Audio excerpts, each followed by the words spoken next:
Mes très chers piou la matinale Tocsin, je suis très heureux de vous retrouver et surtout ceux qui viennent de nous rejoindre, chers amis. Il n'est jamais trop tard pour prendre les bonnes informations ici sur Tocsin ce matin. Et ce matin, mes invités, j'ai appelé Camille Adam. Salut Camille, comment vas-tu? Très bien et toi, merci.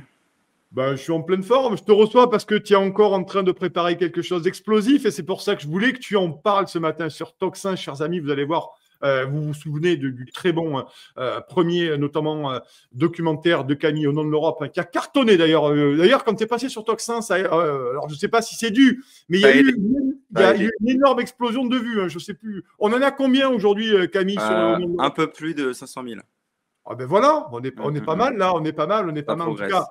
Non, c'est bien, 500 000, vraiment, c'est très très bien parce que c'est un excellent documentaire. Si vous voulez revoir, on va pas en reparler ce matin, les copains, parce qu'on a autre chose ce matin. Donc, si vous voulez revoir l'interview, vous allez scroller dans les vidéos sur Toxin et bien sûr, allez surtout voir au nom de l'Europe. C'est quand même, c'est ça le plus important. Alors, toi, je te représente un ancien avocat reconverti dans l'investigation.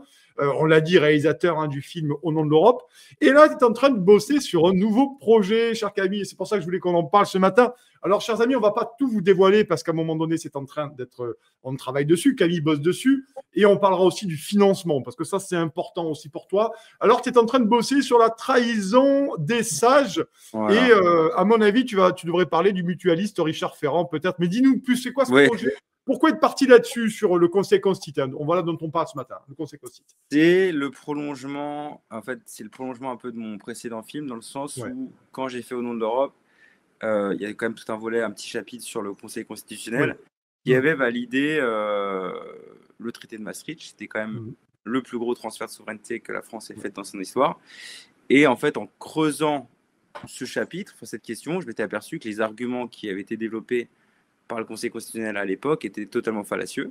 Mmh. Et cela m'avait été confirmé par la professeure de droit Laureline Fontaine, où effectivement, il était apparent dans le procès verbal qui est maintenant public de ce débat au sein du Conseil que ils étaient super gênés, en fait, parce qu'ils voyaient bien que le traité était contraire à la Constitution. Et il fallait s'arranger pour sauver les apparences et dire, bon, bah, c'est un peu contraire, mais on pourra rendre la Constitution conforme si vous faites vous faites les bons arrangements dans le texte, Mmh. dans ce qui s'est passé. Et j'ai voulu, et puis c'est aussi avec mes conversations avec Lauriane Fontaine, tirer le fil de cette institution pour Mmh. voir parce que dans l'image populaire, effectivement, on parle de sages. Dans la presse, on parle de sages, etc. Mmh. Donc on imagine un petit club assez sympathique, de gens très compétents qui Mmh. vont Oui. juger nos lois pour voir si elles sont conformes à la Constitution. Parce que c'est peut-être intéressant de rappeler, je ne sais pas si les gens savent exactement ce que fait le Conseil constitutionnel. Mais C'est rappelle-le, rappelle-le, Ouais, rappelle-le. ouais, ouais, ouais. C'est mieux. Donc Mmh. c'est un rôle très important. Dans les autres pays, on parle de Cour suprême, un Cour suprême aux États-Unis, il y a la Cour de Karlsruhe en Ouais. Allemagne. C'est un club de 9 personnes qui sont nommées par le pouvoir politique, par le président de l'Assemblée nationale et le président du Sénat, et qui ont un rôle et une responsabilité écrasante puisqu'ils peuvent juger euh, nos lois, c'est-à-dire des lois qui ont été adoptées par le Parlement français en toute souveraineté. Ils peuvent les annuler, ils peuvent les faire sauter si Bah, ils jugent que ces lois sont contraires à la Constitution dont ils sont supposément les gardiens. ouais. Les Mmh. gardiens de la Ve République, de son esprit, mais aussi de tout ce que... Alors, en droit, on parle de bloc de constitutionnalité, mais aussi les gardiens de la Déclaration des droits de l'homme de 1789, mais Mmh. aussi des acquis de la résistance. Parce que Mmh. on a repris dans notre Constitution le préambule de la Constitution qui a été écrite par le CNR, Mmh. là, en 1946. Donc c'est quand même un acquis qui est assez fort à défendre, avec des valeurs qu'on Ouais. identifie bien en tant que Français. Mmh. Et donc l'image qu'on pouvait avoir, ou la mission qu'on pourrait espérer d'eux, c'est qu'ils défendent ces valeurs. Et quand on Mmh. fait, et ça sera un peu l'objet du, enfin, c'est pas un peu, ça sera l'objet du documentaire, une étude sur au long cours des décisions qu'ils ont prises depuis 50, enfin depuis qu'ils existent en fait, on s'aperçoit que ces décisions en fait vont toujours dans le même sens. Et c'est rarement dans le sens qui avait été on va dire dans l'esprit des textes de la Mmh. Constitution. Et c'est toujours pour défendre des intérêts privés ou pour défendre le pouvoir politique, c'est-à-dire leurs copains, dans différents Mmh. exemples plus ou moins spectaculaires qui seront développés dans le film. Et donc, effectivement, ils ont. C'est pour ça que le film s'appellera La trahison des sages, c'est que leur mission, au regard de leur bilan, on peut estimer raisonnablement qu'ils l'ont trahi. Mmh. Et voilà. Et pourtant, c'est des gens voilà, qui ont une responsabilité écrasante. Juger nos lois, ils peuvent annuler des lois, ils peuvent annuler des référendums et ils peuvent annuler des élections.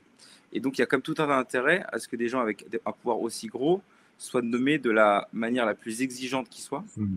Mmh. Or, on s'aperçoit que la nomination se fait de la pire des manières, en violation de toutes les règles qu'on se retrouve dans les autres pays d'éthique, d'impartialité, d'indépendance et de compétence. Et tout ça sera développé dans le film pour montrer à quel point le mode de nomination de ces juges est consternant.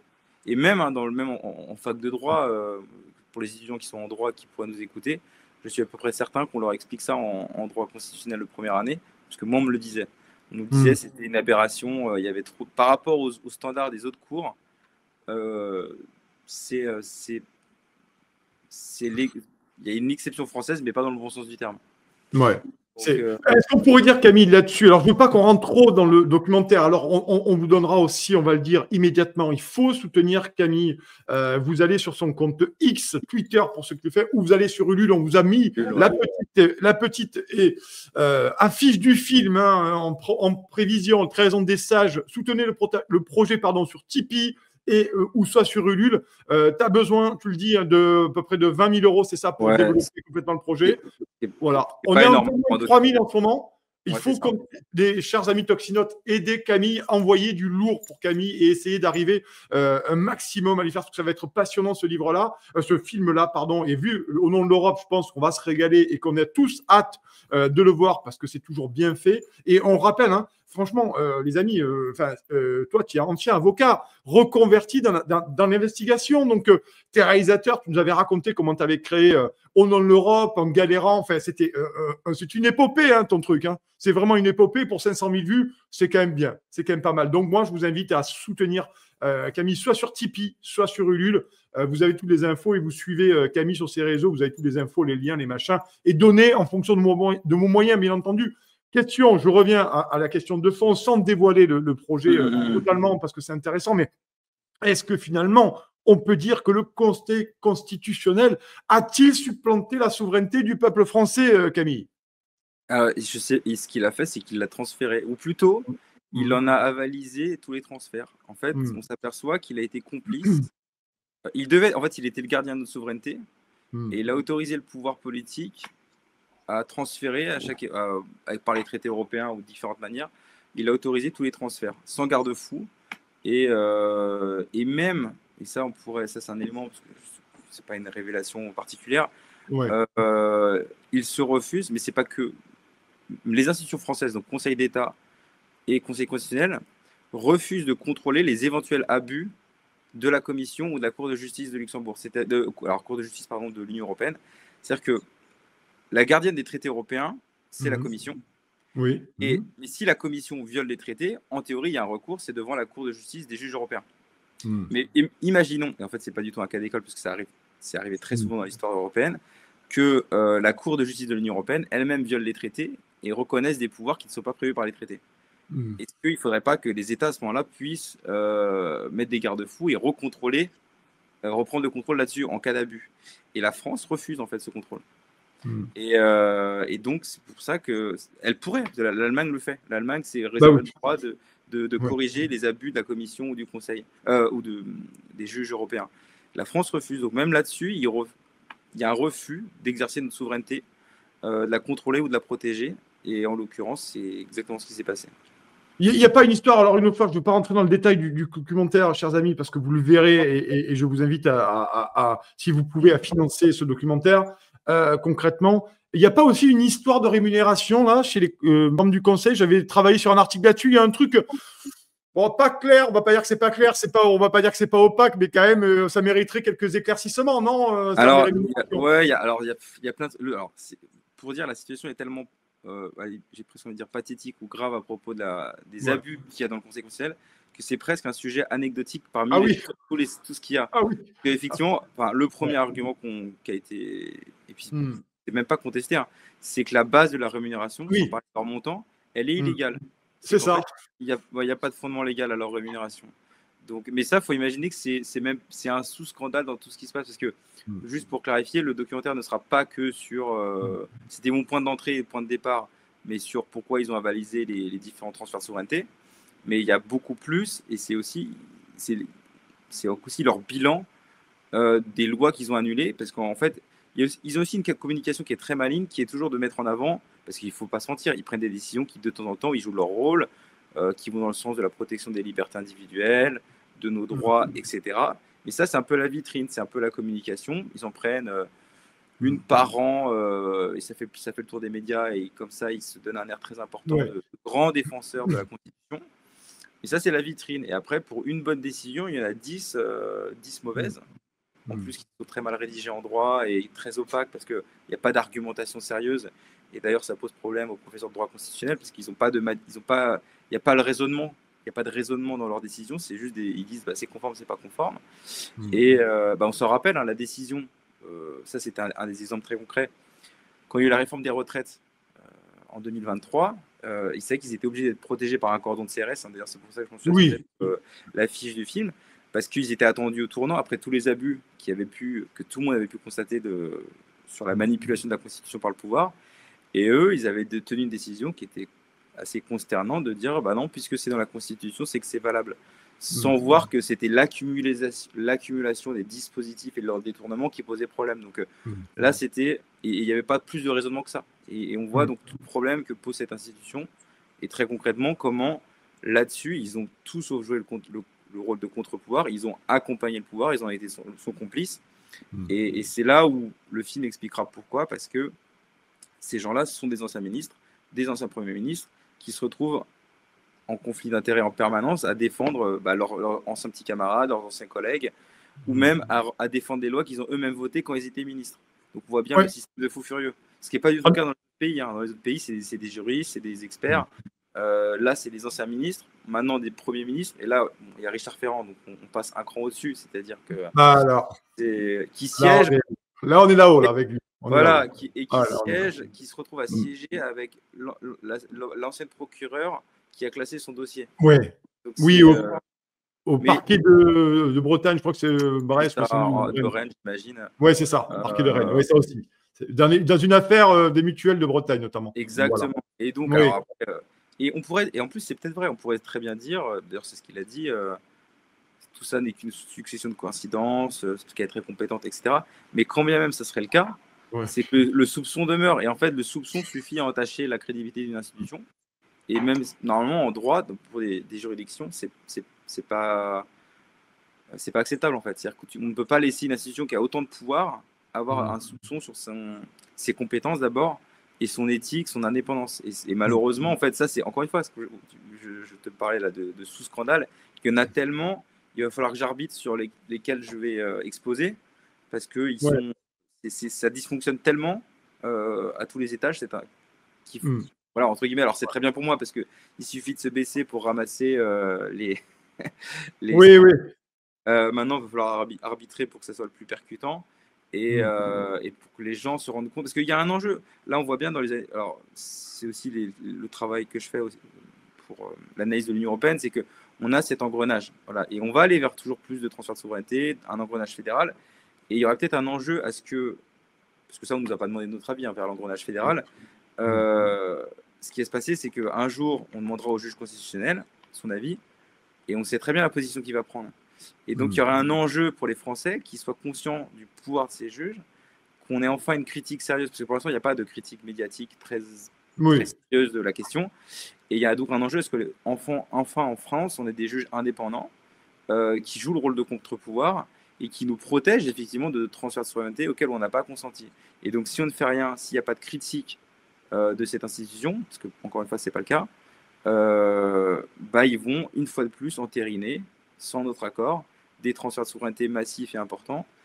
Et voilà, c'est ça l'enjeu d'avoir une cour qui est indépendante, qui est compétente.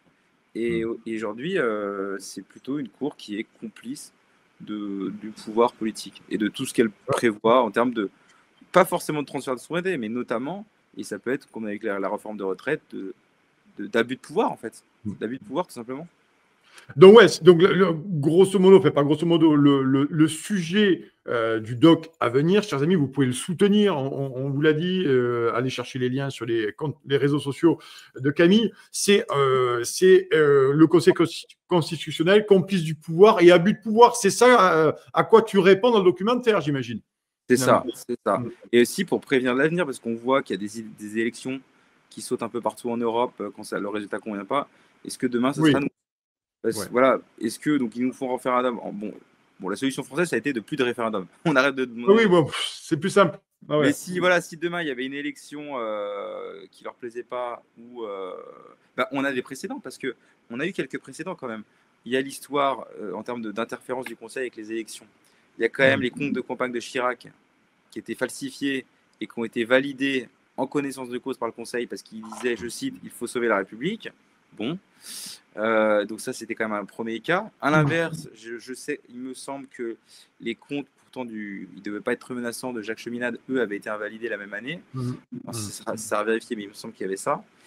Et aussi, on a aussi l'exemple assez spectaculaire, je reste sur les questions un peu centrales, mais quand on a eu le référendum en 2005, pour le oui ou non. Côté constitutionnel, ouais. Voilà.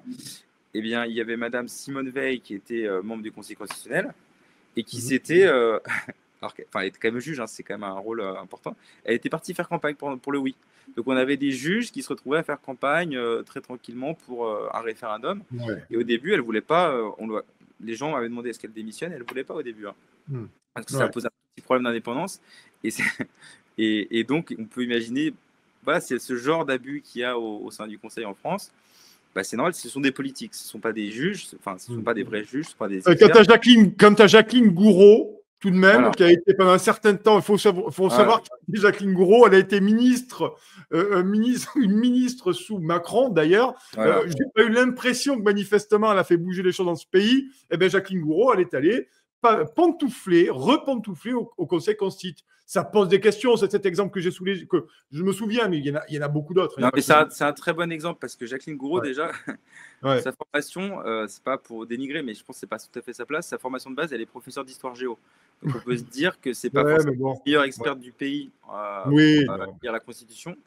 En l'occurrence, elle n'a pas d'expertise, elle ne sait pas le faire. Enfin, même c'est pas la première qui n'a pas du tout d'expertise en droit. En général, ils ont une licence, etc., mais ils sont au même niveau qu'étudiants en droit. Et on leur demande de juger nos textes, encore une fois.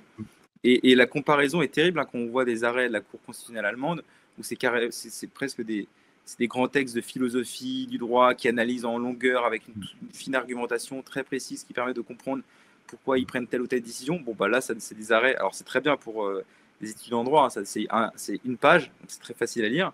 Mais, non, j'exagère, des fois c'est un peu plus long, mais c'est quand même pas fameux. Et Jacqueline Gouraud, c'est la première fois qu'on a eu une femme qui était ministre. En général, on recrute des anciens ministres, mais là, elle était ministre au moment où elle a été recrutée. Et ça a immédiatement posé des conflits d'intérêts, puisque cette femme s'est retrouvée à juger une loi, en l'occurrence la loi Elan, qu'elle avait fait passer. Donc, elle s'est retrouvée à juger de la conformité d'une loi qu'elle avait elle-même fait voter. Jugée partie, quoi. Totalement jugée partie. Voilà. Et on aurait pu imaginer qu'elle se déporte, parce que ça peut se faire, ça existe les conflits d'intérêts. Mais un conflit d'intérêts, ça peut se régler si on par des tas de mécanismes, notamment le fait de se déporter. Ça arrive fréquemment, c'est pas un cas d'école. Non, elle a jugé elle avait sa place pour juger de sa présence et de sa fine analyse sur le texte. D'ailleurs, elle a beaucoup apporté à la nation, Jacqueline Gouraud. On la remercie pour tout le travail qu'elle nous donne, Jacqueline Gouraud. Et pour moi, c'est une lumière dans l'obscurité de macronienne. Voilà, c'est une véritable lumière, comme Valérie Hayé. Elle me manque véritablement, et je voulais qu'on termine là-dessus parce que on voulait qu'on parle un peu on en a parlé de l'Union européenne, bien entendu, mais je voulais qu'on parle aussi tu disais notamment dans un de tes tweets, je vous invite à suivre Camille sur X parce qu'il a lui aussi, il a pas mal d'analyses et c'est toujours intéressant de le lire et de l'écouter. Notamment, tu dis que la France est le pays qui pousse le plus pour une Europe fédérale. Tu commentes en fait Valérie Hayé qui savait pas où était le Parlement européen, elle pensait qu'il était à Bruxelles, c'était à Strasbourg. En fait, c'est compliqué pour Valérie. Je pense qu'elle a dû quand même chercher. Elle a dû avoir une carte si elle est allée à Bruxelles pendant 6 ans pour chercher le Parlement. Elle a dû le chercher un moment, à mon avis, dans Bruxelles. Elle doit connaître Bruxelles. En fait, peu importe. L'Europe, pour toi, véritablement, la France, c'est celle qui pousse le plus au cul pour l'Europe fédérale. Oui, mais ça, c'est pas juste Valérie Ayé. Oui, bien sûr. Elle Ouais. finira peut-être au Conseil constitutionnel. Mm. C'est la position très, enfin, très officielle, je peux pas le dire comme ça, mais très constante, très Mm. constante des différents gouvernements français, de la diplomatie française. On le retrouve. Enfin, c'est même pas caché. Hein. C'est ce que j'ai Ouais. vu. Il y a des gens qui répondaient comme quoi c'était complotiste. C'est même pas une position qui est cachée. C'est la France a toujours poussé pour une Europe fédérale. Et le problème, c'est que nos partenaires n'en veulent pas, en fait. Mm. Ils en voulaient dans les 50-60, mais c'est plus le cas. Et on pousse de manière à l'engrenage, hein, c'est ce que je vous expliquais, c'est-à-dire qu'ils poussent à faire plus de dépenses européennes, plus Mm. de dettes européennes, pour qu'enfin, au pied du mur, on soit obligé de faire un impôt européen. Et Mm. l'impôt européen, bon, c'est un peu le dernier étage de la fusée fédérale, parce qu'on a une Oui. monnaie. Et si on fait, et puis c'est pas, ils vont pas, s'ils font un impôt européen, ils vont pas s'arrêter à un seul. Ils vont Bah se oui. dire, ah, mais voyez, on a des difficultés dans les finances publiques, il faudrait faire un peu plus d'impôts européens. Et puis c'est beau, c'est l'Europe, donc il n'y a pas de problème.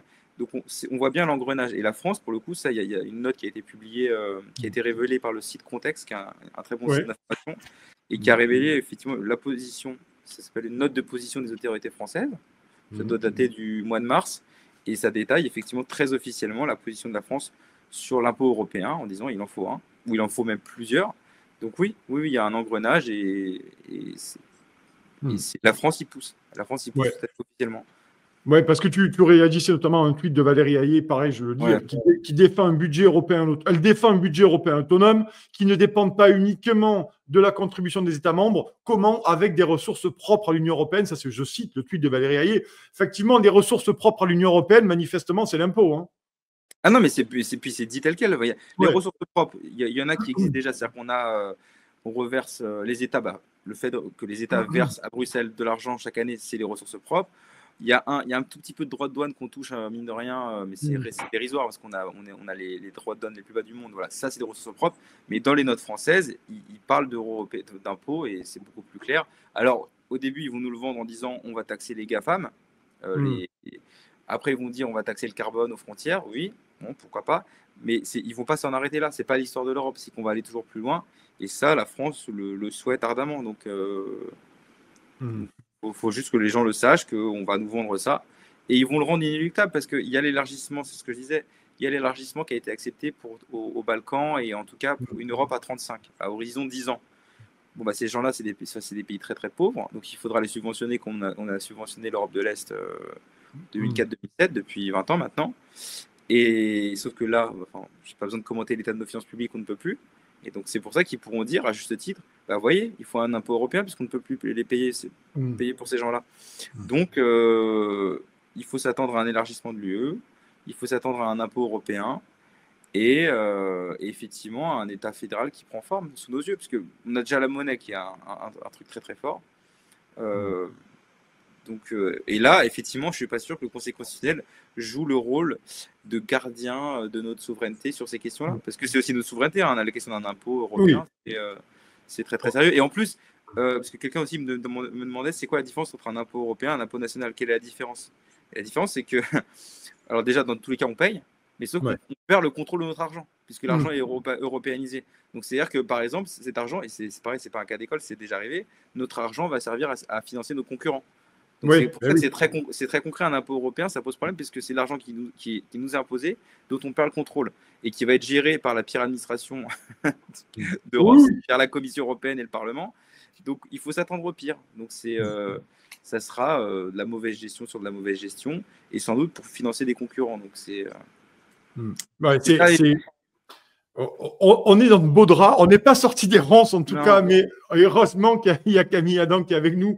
Je le répète, allez voir son documentaire, notamment qui est déjà en ligne sur YouTube. Plus de 500 000 vues. On est ravis de ce succès. Et maintenant, il y a celui-ci, chers amis, qui est en préparation. Camille Adam, c'est pour ça que je te reçois ce matin, Camille, la trahison des sages. Les amis, soutenez le projet sur Tipeee, soutenez le projet sur Ulule. Actuellement, on est à peu près, pas encore tout à fait à 3 000 euros. Donc, il faut que tu arrives à lever à peu près 20 000 euros, ce que tu nous disais. C'est ça. Alors là, il y a 3 000 en tout parce qu'il y a sur Ulule, il y a 800 et il doit y avoir 2 400 sur Tipeee. D'accord, ouais. Donc, cumulé, on est à 3 000. Donc, c'est bien. C'est un bon début en quelques jours. Maintenant, c'est vrai que pour avoir ce qui va coûter cher, c'est la post-production, pour avoir une belle voix off, une belle musique, des belles animations graphiques et puis des archivina, encore une fois de plus. Et parce que l'idée pour moi, c'est de faire un produit de qualité comme j'ai fait avec Au nom de l'Europe, un beau film que les gens ont envie de voir et de partager. Et ça coûte un petit peu. Pas tant, hein, parce que 20 000 euros pour un film indépendant, c'est dérisoire. Hein, parce qu'à la télé, hein, on m'avait dit, j'étais allé voir un des producteurs télé, c'est 200 à 400 000 hein, ce genre de film. Donc là, c'est 10 fois moins. Donc c'est pour ça que c'est rageant si ça se fait pas, parce que c'est une somme qui est totalement atteignable à mon avis. Et voilà, faut le faire. Bon, ben on appelle à la communauté des toxinotes, hein, si vous voulez à un moment donné aller voir Au nom de l'Europe, et si vous voulez voir La trahison des sages, je suis sûr que ça va être passionnant sur le conseil, les dessous du Conseil Costite et surtout le rôle du Conseil Costite. Tu l'as dit, hein, les complices du pouvoir dans l'abus de pouvoir. Je pense que ça vaut le coup à un moment donné. Si vous pouvez le faire, bien entendu, c'est toujours pareil, d'aller aider Camille, soit sur Ulule, soit sur Tipeee, pour La trahison des sages. Merci, mon cher Camille, d'être venu ce matin sur Toxin. Merci, Nicolas. Et de nous avoir éclairé de tes lumières européennes, toujours brillantes dans l'avenir qui est le nôtre, très opaque et sombre. Merci beaucoup. On te souhaite une excellente journée, un excellent week-end. Salut, Camille, et bonne chance et bon vent pour son nouveau documentaire, en tout cas. Salut, Merci. Bonne journée. Chers amis, n'oubliez pas de vous abonner à la Gazette du Toxin sur toxin-media.fr/gazette. Vous savez, tous les jours, Valentin vous écrit dans votre boîte mail, vous recevez le meilleur de la matinale. C'est un courriel, donc impossible à censurer par le système. C'est condensé, c'est fait pour ceux qui n'ont pas le temps ou qui préfèrent lire, tout simplement. C'est aussi une version courriel qui peut être partagée. C'est spécialement conçu pour être transféré en un clic. Bref, c'est la version efficace pour pouvoir diffuser au mieux nos idées et les véritables informations.